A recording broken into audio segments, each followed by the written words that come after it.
I think that's one of the things that we really learned from the ethnic studies struggle. The other thing is that we were bringing into the classroom a lot of people who were in struggles other than the land struggles. And we were bringing people in who were talking about the rights of our people. People like Auntie Louisa Rice from the Aloha organization. These were very important people of our time. They were really beginning to re-examine, for example, who we were politically in relationship to the United States. And I'll just give you an example. Auntie Louisa Rice was actually, as well as Auntie Peggy Hau'aras, were really challenging us to look at some of our own ali'i, such as Queen Liliuokalani, and to really look at and study what happened during that period of time. That, I think, was, for me, a very important thing, because at the same time as they were talking about and challenging us to look at history from our own experience, there were other kinds of struggles that were going on. I would say there was civil rights. There's a very heavy civil rights trend going on. You had people talking about the Hawaiian homelands, for example. There was a study done in the 1980s about the broken trusts. You know, so there were people who were talking about rights as Americans that were not being, you know, fulfilled. And there were also people who were talking about Native rights and the defense of our Native rights. People like Kwai Punapujin, for example, was a very good example. Kwai Punapujin, I want to bring him up because it kind of makes me, I want to smile when I think of him. He was a very beautiful man. And not only was he going out to the, you know, to our communities and talking to our people, you'd always see him in a station wagon. That was his office besides the beach, yeah, if you wanted to find him. He also was very conscious of going to other Native peoples on the continent and asking them, what happened to you? What was your experience? And so forth.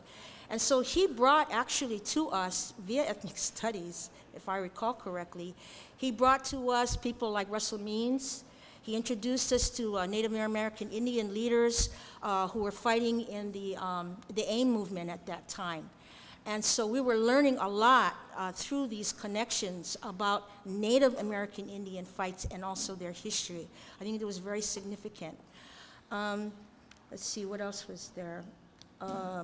Another thing I think that maybe people don't see in the history that I think was very important and where we had a lot of our own Kanaka Maoli leaders were people who were talking about rights for simple things like food, and one leader in particular that comes to mind is Auntie, oh, what's her name?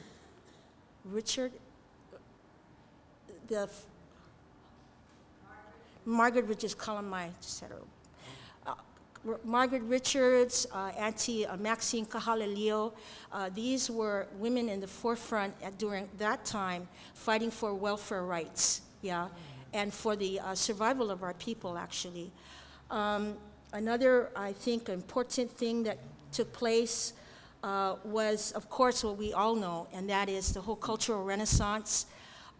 There was Larry Kimura, for example, and the push for the establishment of the language department and the cultural immersion programs eventually came out of that. During our time in the 70s, we had voyaging, the hokulea.